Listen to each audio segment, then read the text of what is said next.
제2부 대홍수와 새로운 시작 노아의 이야기. 창세기 5장. 이제 아담의 후손 이야기를 들려줄게요. 창세기 5장에는 아담부터 시작되는 족보가 나와요. 이름이 많이 나오지만 한 가지 반복되는 무서운 말이 있어요. 아담이 930세를 살고 죽었고, 셋이 912세를 살고 죽었고, 에노스가 905세를 살고 죽었고, 하나님이 먹는 날에 반드시 죽으리라 하신 말씀이 이루어지고 있었어요. 모든 사람이 아무리 오래 살아도 결국 죽었어요. 죄의 결과인 죽음이 모든 사람에게 찾아온 거예요. 그런데 이 죽음의 행진 속에서 한 사람이 빛처럼 등장해요. 에녹이 하나님과 동행하더니 하나님이 그를 데려가심으로 세상에 있지 아니하였더라. 에녹은 죽지 않았어요. 하나님과 너무나 가까이 걸어서 하나님이 그를 그냥 데려가신 거예요. 300년을 하나님과 동행했어요. 죽음이 지배하는 세상에서 하나님과 함께 걸으면 죽음도 이길 수 있다는 소망을 보여주는 이야기예요. 에녹의 아들 무두셀라는 969세까지 살아서 성경에서 가장 오래 산 사람이에요. 그리고 무두셀라의 손자가 바로 노아예요. 창세기 6장. 세월이 흘러 사람들이 땅 위에 많아졌어요. 그런데 사람들의 마음은 점점 더 악해져만 갔어요. 성경은 이렇게 기록하고 있어요. 여호와께서 보시기에 사람의 죄악이 세상에 가득하고 그의 마음으로 생각하는 모든 것이 항상 악할 뿐이었더라. 항상 악할 뿐이었더라. 가끔 악한 게 아니라 항상 악했어요. 세상은 폭력과 타락으로 가득 찼어요. 그때 성경에서 가장 슬픈 구절 중 하나가 나와요. 여호와께서 땅 위에 사람 지으셨음을 한탄하시고 마음에 근심하시니라. 하나님이 한탄하셨어요. 근심하셨어요. 사랑으로 만든 자녀들이 악에 물들어가는 것을 보시며 하나님의 마음이 찢어지셨어요. 하나님은 결단하셨어요. 내가 창조한 사람을 내가 지면에서 쓸어버리되 사람으로부터 가축과 기는 것과 공중의 새까지 그리하리니 이는 내가 그것을 지었음을 한탄함이니라. 하지만 그 어두운 세상에서 하나님의 눈에 띈 한 사람이 있었어요. 그러나 노아는 여호와께 은혜를 입었더라. 노아는 그 세대의 의로운 사람이었고 완전한 사람이었어요. 에녹처럼 노아도 하나님과 동행했어요. 온 세상이 하나님을 등졌지만 노아만은 하나님을 믿고 따랐어요. 하나님이 노아에게 말씀하셨어요. 모든 혈육 있는 자의 끝이 내 앞에 이르렀으니 이는 그들로 인하여 세상이 포악함이 가득함이로다. 내가 그들을 땅과 함께 멸하리라. 너는 잣나무로 방주를 만들라. 방 안에 방을 만들고 역청을 안팎에 칠하라. 하나님은 노아에게 방주 설계도를 직접 알려주셨어요. 길이 300규빗 135m, 너비 50규빗 22m, 높이 30규빗 13m. 3층으로 된 엄청나게 큰 배였어요. 축구장 하나 반 길이나 되는 거대한 배를 상상해보세요. 내가 홍수를 땅에 일으켜 천하에 호흡하는 모든 생물을 멸하리니 땅에 있는 것들이 다 죽으리라. 그러나 너와 내가 언약을 세우리니 너는 네 아들들과 네 아내와 네 며느리들과 함께 방주로 들어오라. 모든 생물 중에서 각 종류대로 둘씩 방주에 데리고 들어와 너와 함께 살게 하되 수컷과 암컷이라. 하나님은 노아에게 세 아들이 있었는데 셈, 함, 야벳이에요. 이 가족 8명과 동물들이 방주에 들어갈 거예요. 창세기 7장. 방주를 짓다 노아의 순종과 믿음. 자, 여기서 잠깐 생각해 볼까요? 노아의 입장이 되어 보세요. 주변 사람들이 다 악한 세상에서 하나님이 엄청나게 큰 배를 지어라. 홍수가 올 거다라고 하셨어요. 아마 비가 한 번도 오지 않았을 수도 있어요. 바다도 없는 마른 땅에서 거대한 배를 짓는 거예요. 사람들이 뭐라고 했을까요? 노아가 미쳤나봐. 배를 왜 산 위에서 지어? 홍수? 말도 안 돼. 사람들은 비웃고 조롱하고 무시했을 거예요. 하지만 노아는 어떻게 했을까요? 노아가 그와 같이 하되 하나님이 자기에게 명하신 대로 다 준행하였더라. 노아는 하나님이 시키신 대로 다 했어요. 조금이 아니라 다 했어요. 방주를 짓는데 아마 수십 년이 걸렸을 거예요. 그 오랜 세월 동안 비웃음을 견디며 하나님의 말씀만 믿고 순종한 거예요. 이것이 진정한 믿음이에요. 드디어 방주가 완성되었어요. 너는 온 가족과 함께 방주로 들어가라. 이 세대에서 네가 내 앞에 의로움을 내가 보았음이니라. 정결한 짐승은 암수 7씩, 부정한 짐승은 암수 2씩, 공중의 새도 암수 7씩 데리고 들어가라. 이제 7일이면 내가 40주야를 비를 내려 내가 지은 모든 생물을 지면에서 쓸어버리리라. 동물들이 방주로 들어오기 시작했어요. 하나님이 보내신 대로 동물들이 스스로 방주 안으로 들어왔어요. 노아 가족 8명과 모든 동물이 방주 안에 들어갔어요. 그리고 성경은 감동적인 한 문장을 기록해요. 여호와께서 그 뒤를 닫으시니라. 하나님이 직접 방주의 문을 닫으신 거예요. 이것은 내가 너를 지킨다. 이 안에 있는 너희는 안전하다라는 하나님의 약속이에요. 창세기 8장. 대홍수. 7일이 지나고 큰 기품의 샘들이 터지고 하늘의 창이 열렸어요. 땅에서 물이 솟구치고 하늘에서 물이 쏟아졌어요. 40일 동안 밤낮으로 비가 퍼부었어요. 물이 불어나서 방주가 땅에서 떠올랐어요.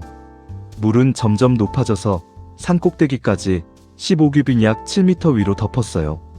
온 세상이 물속에 잠겼어요. 땅 위에 움직이는 모든 생물이 죽었어요. 새도, 가축도, 들짐승도, 사람도. 코로 숨을 쉬는 모든 것이 죽었어요. 오직 노아와 그와 함께 방주에 있던 자만 남았더라. 물이 150일 동안 땅을 덮었어요. 칠흑 같은 물 위에 방주 하나만 떠 있었어요. 여러분, 방주 안에 있던 노아의 마음은 어땠을까요? 무섭기도 하고 슬프기도 했을 거예요. 하지만 하나님이 문을 닫아주셨으니 그 안에서 평안했을 거예요. 그런데 성경에 아름다운 표현이 나와요. 하나님이 노아와 그와 함께 방주에 있는 모든 짐승과 모든 가축을 기억하시고, 하나님이 기억하시고, 하나님은 잊지 않으셨어요. 거대한 물 위에 떠 있는 작은 방주를, 그 안에 노아를 하나님은 기억하고 계셨어요. 하나님이 바람을 불게 하시니 물이 줄어들기 시작했어요. 방주가 아라랏 산 위에 머물렀어요. 노아는 까마귀를 내보냈어요. 까마귀는 물이 마를 때까지 이리저리 날아다녔어요. 다음에 비둘기를 내보냈어요. 비둘기는 발 둘 곳을 찾지 못하고 돌아왔어요. 7일 후에 다시 비둘기를 보내니 저녁 때 돌아오는데 입에 감람 올리브새 잎사귀를 물고 있었어요. 땅에서 물이 빠졌구나. 7일 후 다시 비둘기를 보내니 이번에는 돌아오지 않았어요. 드디어 땅이 말랐어요. 너와 네 아내와 네 아들들과 네 며느리들은 방주에서 나오라. 모든 생물도 이끌어내라. 생육하고 번성하여 땅에 충만하라. 방주에서 나온 노아가 가장 먼저 한 일은 무엇이었을까요? 집을 짓는 것? 음식을 구하는 것? 아니었어요. 노아는 제단을 쌓고 하나님께 감사 예배를 드렸어요. 번제를 드렸어요. 하나님이 그 향기를 맡으시고 마음에 이렇게 말씀하셨어요. 내가 다시는 사람으로 인하여 땅을 저주하지 아니하리니 이는 사람의 마음이 계획하는 바가 어려서부터 악함이라. 내가 전에 행한 것 같이 다시는 모든 생물을 멸하지 아니하리라. 땅이 있을 동안에는 심음과 거둠, 추위와 더위, 여름과 겨울, 낮과 밤이 쉬지 아니하리라. 홍수 이야기는 하나님의 심판이 무섭다는 이야기만이 아니에요. 이것은 하나님이 믿음의 사람을 반드시 구원하신다는 이야기예요. 방주는 예수 그리스도의 그림자예요. 예수님을 믿고 그 안에 들어가면 어떤 심판의 물도 우리를 삼키지 못해요. 하나님이 문을 닫아주셨듯이 하나님이 우리를 지켜주세요. 창세기 9장. 무지개 언약. 새로운 세상이 시작되었어요. 하나님은 노아와 그 아들들에게 복을 주시며 말씀하셨어요. 생육하고 번성하여 땅에 충만하라. 이것은 하나님이 처음 아담에게 하신 것과 같은 축복이에요. 새로운 시작, 두 번째 기회를 주신 거예요. 그리고 하나님은 인류 역사상 첫 번째 언약을 공식적으로 세우셨어요. 내가 너희와 언약을 세우리니 다시는 모든 생물을 홍수로 멸하지 아니하리라. 땅을 멸할 홍수가 다시 있지 아니하리라. 내가 내 무지개를 구름 속에 두었나니 이것이 나와 세상 사이의 언약의 증거니라. 내가 구름으로 땅을 덮을 때에 무지개가 구름 속에 나타나면 내가 나와 너희 사이의 언약을 기억하리니 다시는 물로 모든 생물을 멸하지 아니하리라. 여러분, 비가 그친 후에 하늘에 무지개가 뜨는 것을 본 적이 있지요? 그 무지개는 하나님의 약속이에요. 다시는 물로 세상을 멸하지 않겠다는 하나님의 약속의 표시예요. 무지개를 볼 때마다 하나님의 약속을 기억해 주세요. 그런데 새로운 시작 후에도 사람의 죄는 계속되었어요. 노아가 농사를 지어 포도나무를 심었는데 포도주를 마시고 취해서 벌거벗고 장막 안에 누워 있었어요. 둘째 아들 함이 아버지의 벗은 것을 보고 두 형제에게 알렸어요. 하지만 셈과 야벳은 옷을 가지고 뒷걸음으로 들어가 아버지를 보지 않고 덮어드렸어요. 노아가 깨어나서 이 일을 알고 셈에게 축복을, 함의 아들 가나안에게 저주를, 야벳에게 축복을 선언했어요. 셈의 하나님 여호와를 찬송하리로다. 하나님이 야벳을 창대하게 하시고 셈의 장막에 거하게 하시며 가나안은 그의 종이 되리로다. 셈의 후손에서 아브라함이, 그리고 결국 예수 그리스도가 나올 거예요.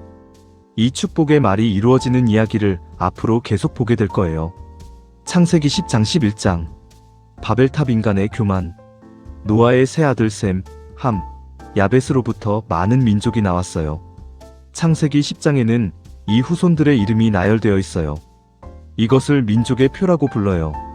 온 세계의 민족들이 어디서 왔는지를 보여주죠.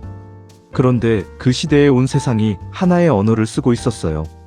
사람들이 동쪽으로 이동하다가 시날 평지를 발견하고 거기 자리 잡았어요. 그리고 사람들이 이렇게 말했어요. 자, 우리가 벽돌을 만들어 단단히 굽자. 성읍과 탑을 쌓아서 그 꼭대기가 하늘에 닿게 하자. 우리 이름을 내고 온 지면에 흩어지지 않게 하자. 무엇이 문제였을까요? 하나님은 생육하고 번성하여 땅에 충만하라고 하셨어요. 온 땅으로 퍼져나가라고 하신 거예요. 그런데 사람들은 한 곳에 모여서 우리 이름을 내자. 우리가 하늘까지 닿자. 흩어지지 말자. 했어요. 이것은 하나님의 명령에 대한 반역이었고 하나님처럼 되려는 교만이었어요. 에덴에서 하나님처럼 되리라는 유혹과 같은 마음이었지요. 이 무리가 한 족속이요 언어도 하나이므로 이것을 시작하였으니 이후로는 그들이 하고자 하는 일을 막을 수 없으리로다. 자, 우리가 내려가서 거기서 그들의 언어를 혼잡하게 하여 그들이 서로 알아듣지 못하게 하자. 하나님이 내려오셨어요. 사람들이 하늘까지 닿겠다고 했지만 하나님이 보시기에 그 탑은 너무 작아서 내려가서 보셔야 했어요. 여기에 성경의 유머가 있어요. 사람의 교만이 하나님 앞에서 얼마나 보잘것없는지를 보여주지요. 하나님이 그들의 언어를 혼잡하게 하시니 사람들은 서로 말이 통하지 않게 되었어요. 벽돌 좀 줘. 뭐라고? 무슨 말이야? 물 가져와. 사람들은 같은 말을 쓰는 사람들끼리 모여서 흩어졌어요. 결국 하나님의 뜻대로 온 세상으로 퍼져나간 거예요. 그 성읍의 이름이 바벨이에요. 혼잡하게 하다라는 뜻이지요. 그리고 창세기 11장 후반에는 셈의 족보가 이어져요. 셈에서 아르박삿, 셀라, 에벨, 벨렉, 르우, 스룹 나올, 그리고 데라에 이르러요. 데라에게는 세 아들이 있었어요. 아브람, 나올, 하란. 하란은 갈대아 우르에서 죽었고 아브람은 사레와 결혼했어요. 그런데 사레에게는 아이가 없었어요. 데라는 아브람과 사레, 손자 롯을 데리고 갈대아 우르를 떠나 가나안 땅으로 가려 했지만 하란 땅에 이르러 거기서 머물다 죽었어요. 다음 이야기에서 아브람 후에 아브라함이라 불리게 될 그 사람의 이야기가 시작됩니다. 바벨탑은 하나님 없이 스스로 높아지려는 인간의 교만을 보여줘요. 우리가 아무리 높은 탑을 쌓아도 하나님께는 미치지 못해요.